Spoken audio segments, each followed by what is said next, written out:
joining. I want this to be very like conversational, very informal. Like, I'm not going to do a slideshow. I will put it out there. If you guys want, I can show my 3-minute thesis that you can find on YouTube. But I would rather hear, or I guess I'm just like curious to what you guys think would be more helpful. And before I open the floor to questions, I will tell you how I got into this.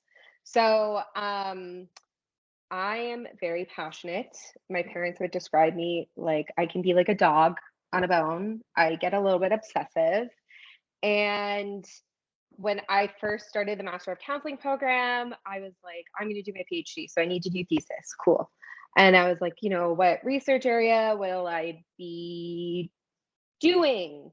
And, at first it was ADHD in women. And then it was like psychedelic assisted therapy. And then it was, I kind of hopped around. And the way I like describe the research process to others is like you're throwing noodles at a wall and you're just hoping that some of them stick. So like I really encourage you guys to be open and explorative. And once you do find your topic, so for me it was with weight stigma, and I was actually really advised against pursuing weight stigma because it's kind of like radical and like not it's very polarizing and very controversial. And I was like, I just like kind of knew in my heart, my intuition, my gut was telling me like, this is it for you. And I just went like mad and I started researching weight stigma stuff. And what I would do is I made like myself a template on Microsoft Doc, and I made like a chart, and for every article that I would pull, I would skim the article and then put that information into this chart. And then eventually, like, this document ends up being like hundreds of pages. And it's kind of nice because as you start going through your research process, you're going to start like, you'll be able to kind of sift through your data more easily. And so I ended up signing up for the 3-minute thesis, and then I tried to back out.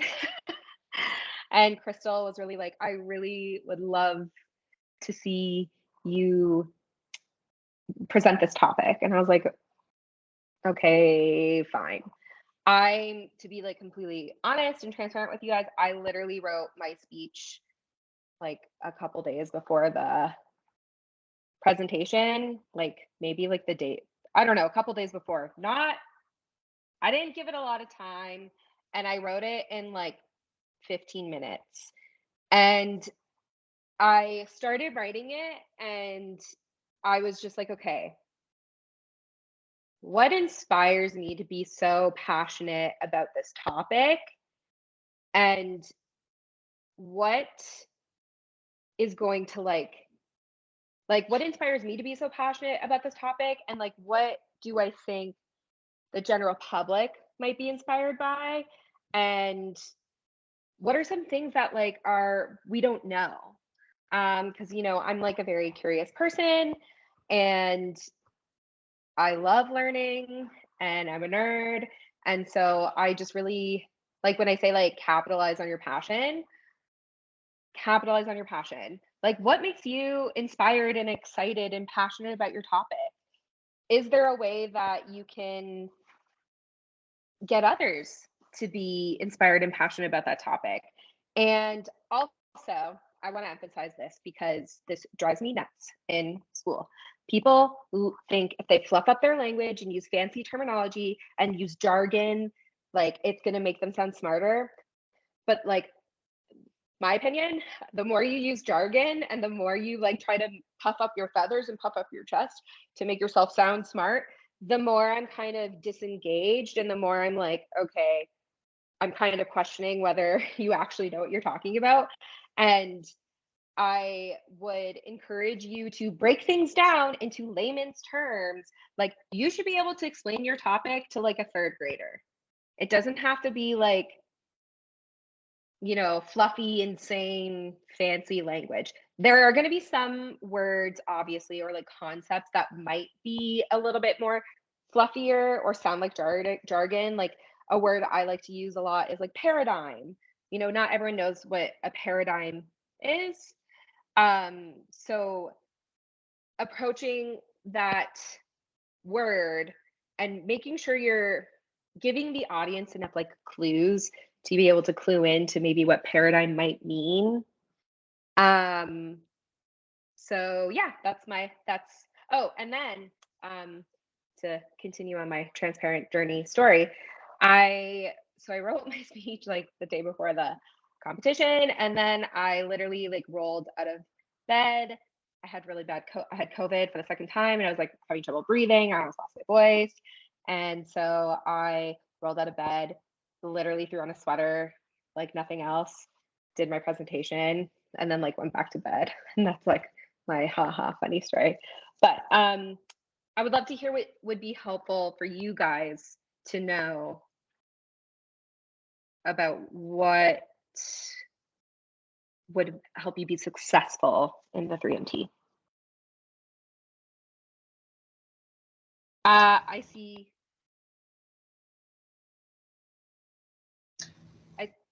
see Matt and Heather's names up. I think Heather was first on my end here, so go ahead, Heather. Sure, hi. Thank you for giving this presentation. This is really interesting. So my question is, was this the presentation that you did for your 3-minute thesis, was that what your actual thesis was on, or was it part of that process? Because I don't know what my thesis is exactly. I'm still in the phase you talked about, so. Yes and no. So actually, in my 3-minute thesis, I was like, my research, I had no plan. I didn't know at all. I was just like, I don't know, this research is really important and I really like it. Here's the reasons why I really like it. Here's the reasons why I think it's really important for others to know.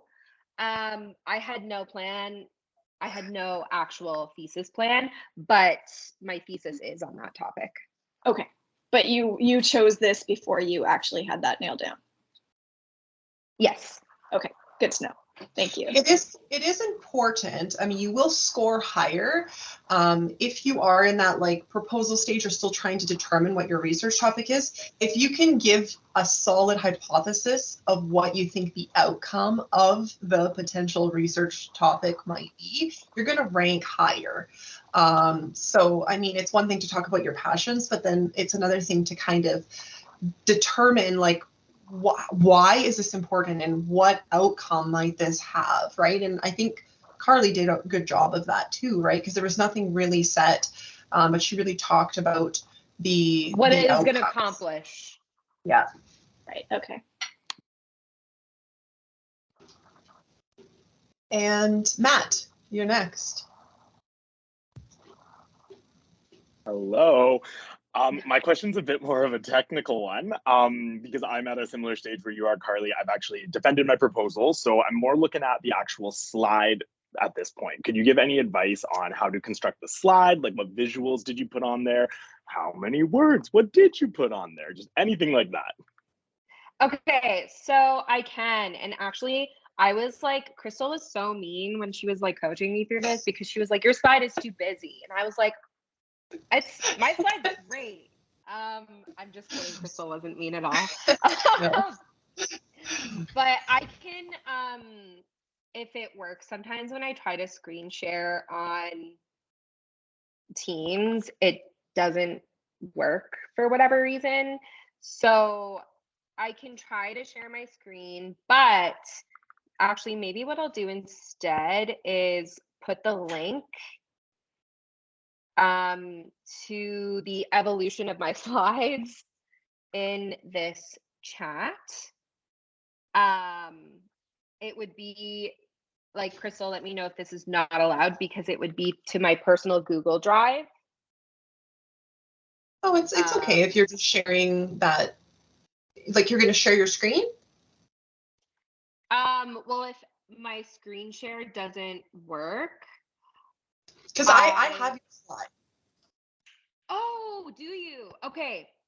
Because yeah, my screen share doesn't like, I don't know. Teams doesn't like screen sharing with me. So Okay. maybe if you could. Yeah, I got it.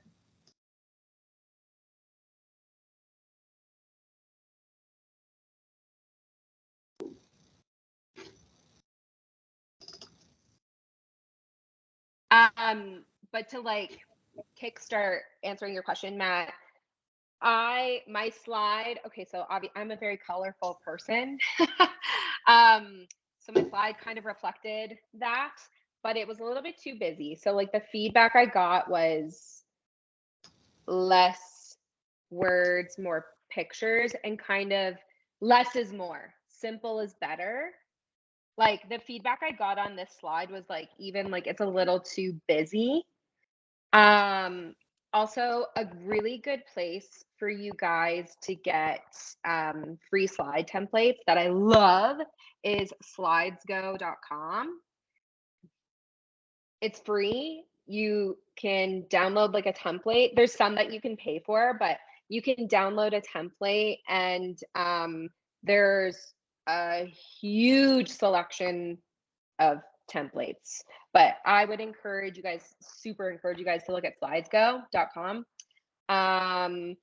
and choose something that kind of resonates with you. Like what attracted me to this particular template, like I love this template, I use it all the time, is like the contrasting colors, like pink, purple, orange. But the feedback I got from the judges last year was that it was too loud, it was too much. So I would kind of err on the side of caution and like less is more, muted, a little more muted than this one, and maybe a little bit less words. Yeah, and I think just to build on that too, your 3MT should be mainly pictorial. So I think I tried to steer Karli away from more words on the slides, right? Because we should look at a picture, and as the 3MT is going, as you're presenting, it should all come together in this beautiful picture at the end. So sometimes we'll see a picture to begin with and we have no idea what this picture is about, but then you tell the story throughout your 3MT and it all wraps it up really nicely. You know, even the title of your 3MT isn't really necessary on your slide. You know, the scale, like Karli has the scale on there, or the graph, which that graph isn't incredibly detailed, but sometimes people are throwing on pie charts and graphs and other things like that, right? So it's the main component here, and the main idea is that these should all tie together and tell that story throughout your 3MT. Less is more. Does that answer your question, Matt?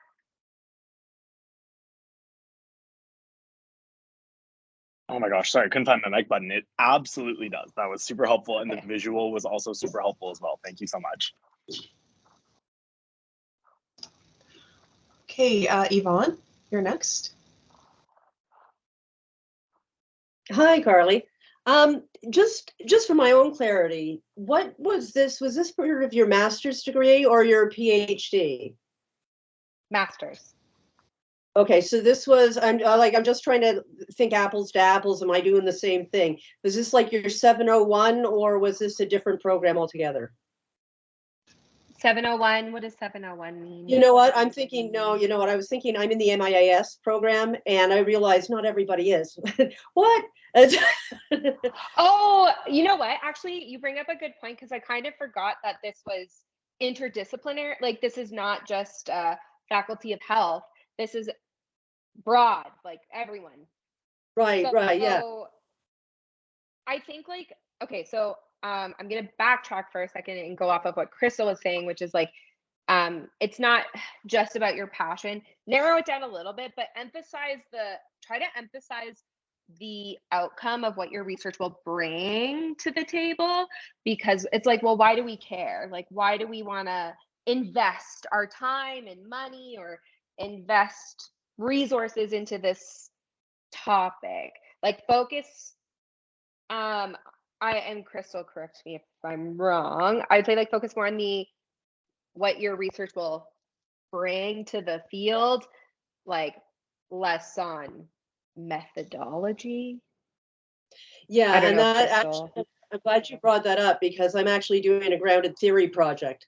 And so I don't Oh. actually start with a theory, I'm building one. So my Oh. 3-minute theory, it's like, okay, here are my thoughts. This is the theory I think I might come to or near to it.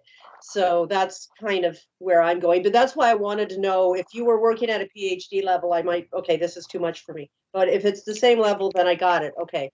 That's all I kind of wanted to situate. Yeah, and Yvonne, because you're not a thesis technically, like you're not doing a thesis, you're doing a project, right? Or something Yeah. along that, yeah. Research. But Yeah. research project, which essentially is a thesis, a mini thesis anyways, right? But yeah, so I mean, it is a little bit different for you. And so really focusing on because like you said, you don't even really understand what the methodology part is going to be yet, but I mean really focus on that, like the outcomes and the expectations of what the research is going to bring. Okay. Okay, cool. Thanks.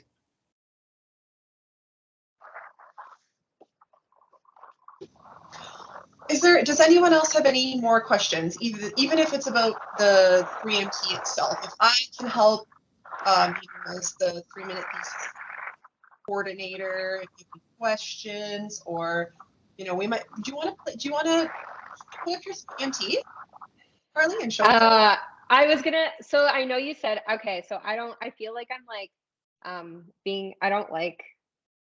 I feel like I'm being arrogant and like a narcissist, so I'm kind of like shying away from that. But I will say another thing I will say about the 3MT, because Crystal, you mentioned how you wanted me to talk about a little bit more about the doors that could open, the opportunities. So I will say I had a lot of people messaging me, including some like profs after I won the 3MT, being like, I loved that, great job. And then like even kind of some like job-ish opportunities, like, would you want to work together? So that was really good. Like I loved that. I'm like, I love learning. I'm a nerd and I'm just like, give me everything. So it did open a lot of doors. It gets your name out there in a very positive way. And like I did this like radio show, I did like CBC. I ended up actually I ended up basing my thesis, my actual thesis, on partly because of the 3MT. So I was like approached by CBC radio, both CBC, I don't know, CBC Brian Jefferson, yeah. Yeah, but like by radio, Ryan Jesperson, and somebody asked me to write an article. So I wrote this article about my experience. Basically, like the nugget you need to get from it is I had an eating disorder, but I didn't really like present as anorexic. Like for me to be anorexic, I would have to weigh 94 pounds. And so I had a lot of doctors questioning my experience and being like, you can't possibly have anorexia because you're not underweight. But it's like, at like 100 pounds, I was only 6 pounds, whatever. The nugget from the article that you need to understand was what the thesis of the article was, how I needed to accept my fatter body as part of healing from an eating disorder. And a big part of that was weight stigma. So my thesis stuff was on weight stigma. And so my thesis that I'm like finishing up now is actually from the results from that article, because that article got a lot of commenters, and the commenters were vicious. They were polarized and like juicy. It was juicy comments. And I was like, oh my gosh, I called my thesis supervisor up and I'm like, hey, what if I did a critical discourse analysis on the comments in response to this article? So I would have never had that my entire thesis without doing the 3MT first, because the only reason I got that article is because the 3MT kind of got my name out there, whatever. And I was like, I really capitalized on, I wrung that out as much as I could. That is so nice though. Like that's so awesome. I knew that, but I didn't really put 2 and 2 together. Like I knew that you were doing your thesis based on those comments, but I never thought like if it wasn't for the 3MT that would exist, right? So that's really cool. Yeah, so I'm not going to try sharing my screen. So maybe, I'm sorry, Crystal, can I ask you to? No, let's do it. Yeah. Sorry. Do the one from the one at Manitoba. The one at Manitoba, I would say, is actually a really good example of what not to do.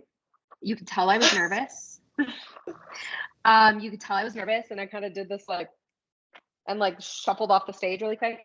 Also, though, I'm really this might come as a shock to you guys, but I'm really insecure.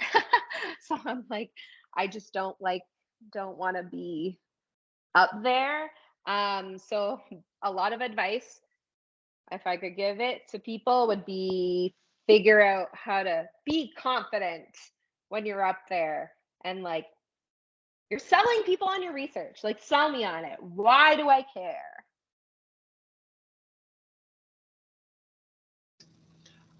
Let me just see what I can find here. Okay, I'm going to share. I think I only have, I don't know if this is the one from U of M or not. We'll see. If it's the one from U of M, I'll be wearing, I have pink hair. If it's the one from AU, I have yellow. Okay, let me share my screen here.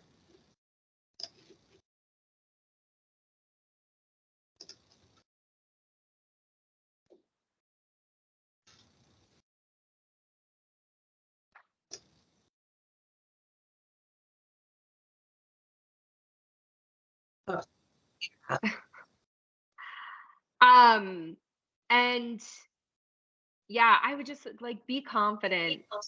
It's fine.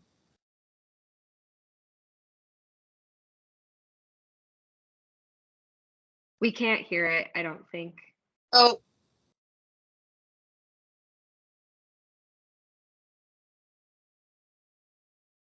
Hang on.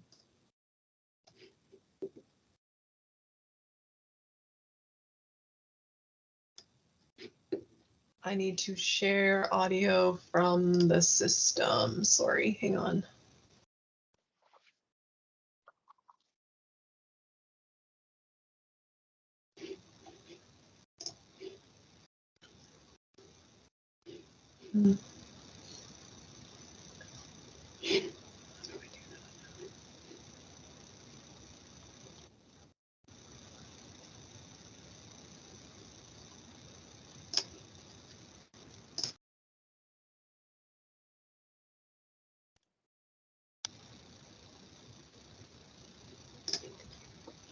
There we go. I think I got it.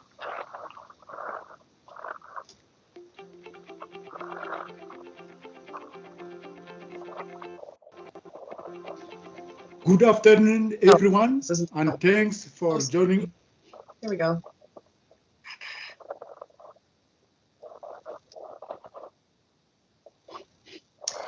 What if I told you everything we know about weight and health cannot be backed up by the most recent evidence-based research? What if I told you that research on weight loss contradicts the science that tells us that